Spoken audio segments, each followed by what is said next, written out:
Bonjour à tous, on se retrouve pour cette nouvelle vidéo. Donc j'ai fini mon travail dans les écuries à Nagano et j'en ai profité un petit peu avant de me diriger vers Osaka pour m'arrêter à Matsumoto. Je me suis retrouvé à Matsumoto dans une petite auberge qui m'a recommandé d'aller visiter une ferme de wasabi. Il faut savoir que cette ferme de wasabi là, c'est la plus grande ferme du Japon. Et notamment, en fait, le wasabi pousse à même du lit des rivières.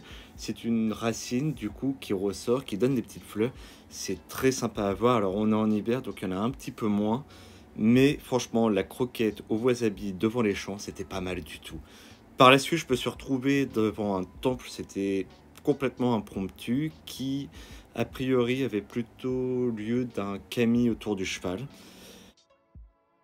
Voici dans le temple ce que j'ai trouvé aussi la manière de respecter les dieux dans les temples japonais. Donc la première est de vous incliner afin de pouvoir exprimer votre gratitude envers les dieux.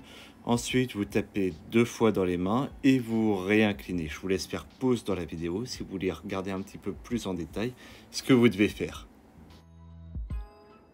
Suite à ça, du coup, j'ai visité un petit peu le centre-ville de Matsumoto, qui est très sympa. C'est une ville que vous pouvez faire en 2 jours, 3 jours, si vous voulez pas trop vous presser.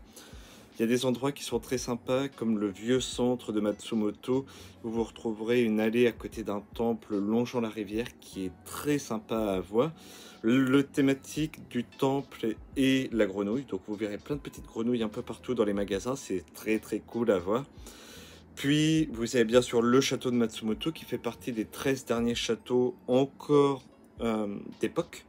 Donc, qu'il faut absolument visiter. Ça coûte pas très cher, ça vaut vraiment le coup. Vous avez des guides gratuits à l'entrée si vous le souhaitez, dans différentes langues, alors principalement l'anglais.